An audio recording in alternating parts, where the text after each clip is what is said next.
All displays are now connected to the device. As you can see, all screens are fully powered on. We logged into the Web GUI via the IP address. A 3x2 wall is on left and a 3x4 is on right. Let's configure the 3x4 video wall on the right. The layout appears scrambled after initial splicing. This is caused by random physical cable connections. We use the mapping feature to rearrange displays, adjusted via the screen OST and Web GUI. The right wall now shows a perfect video image. Next, let's demonstrate seamless source switching.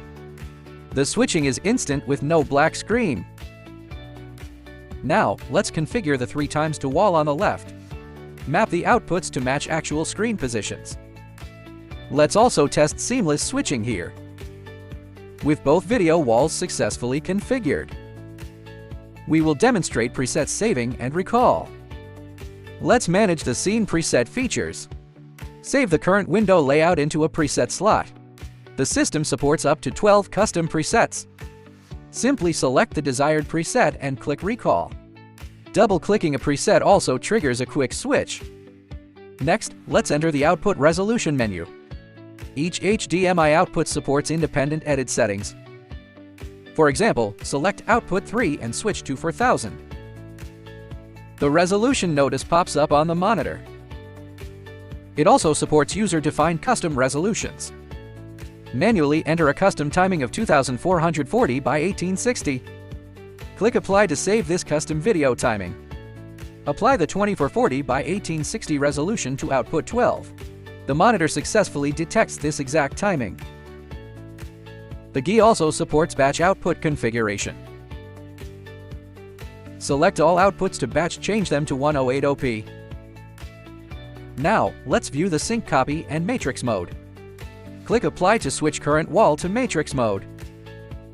All displays on the video wall now mirror the source.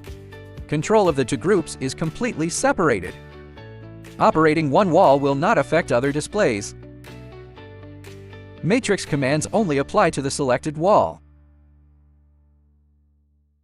Let's enter input settings to check active sources. This tab status shows all connected input channels.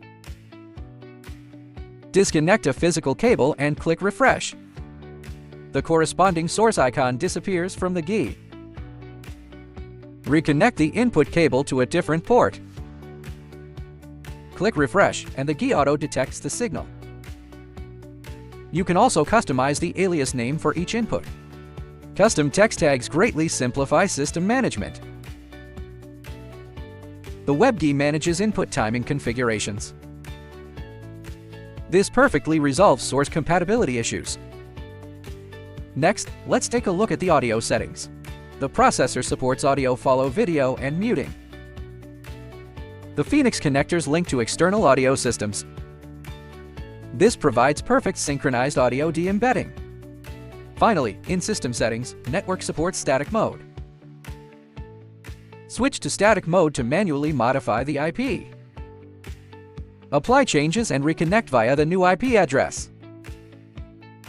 The utility options toggle the internal buzzer switch, as well as the screen OST display. Standby and wake-up modes are also fully supported. Screens turn black and the LCD shows an animation.